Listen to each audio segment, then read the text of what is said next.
बालक के दिमाग में जो सब चीजें बैठ जाते हैं वो फिर हटते नहीं। जो छोटपन में, बालपन में जो बालक जिस सिद्धांत को धारण कर लेता है वह हटता नहीं है। इसलिए बालकों को सबसे इसके बाद में उसी समय बुद्धि को प्रखर करने का सिद्धांत जो है, दो ही सिद्धांत हैं।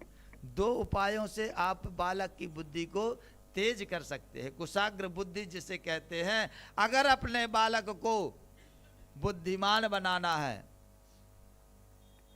तो दो उपाय है। पहला तो है गणित, क्योंकि जब तक खोज नहीं करेगा तब तक बुद्धि आगे नहीं बढ़ेगी। और गणित खोज का विषय है।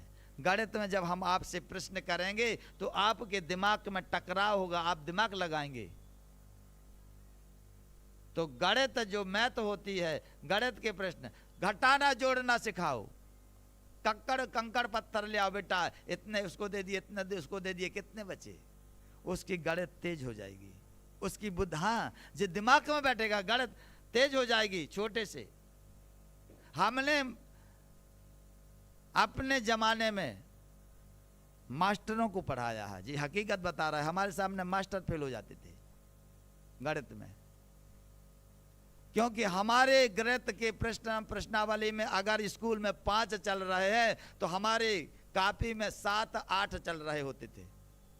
उसका कारण था कि हमारे यहाँ एक बीड़ी का ठेकेदार था, उसकी हमारी अच्छी दोस्ती थी। वो गणित में महारथी था और हम उसके साथ, हमारे यहाँ वो 10-11 बजे तक बैठता था। दोनों हम लोग गणित लगाते थे 6वीं 7वीं से। तो 9वीं 10वीं आते आते हम गणित में बहुत होशियार हो गए थे। गणित हमारे लिए एक साधारण विषय बन गया था। तो सबसे तेज बुद्धि को प्रखर करने वाली है गणित। और दूसरा सिद्धांत है जाप, महामृत्युंजय का जाप या गायत्री का जाप। ध्यान लगा करके जो बालक आधा घंटा 1 घंटा जाप करता है उसका दिमाग देख लेना। क्योंकि ध्यान से गायत्री से जो जब मंत्र पढ़ोगे तो पूरा गायत्री मंत्र दिमाग की मांसपेशियों को एकदम स्ट्रांग करता है। जब मगर मंत्र आवाज से नहीं होना चाहिए, अंदर होना चाहिए, तो दिमाग में होना चाहिए। तो सारे जो हमारे जो शास्त्र है ना, एक एक शास्त्र एक एक जगह के लिए, एक एक देवता एक एक जगह के लिए नियुक्त किए गए हैं। दिमाग बुद्धि की जो देवी है सरस्वती गायत्री यही है। महामृत्युंजय का जाप, इससे आपकी बुद्धि तेज होगी।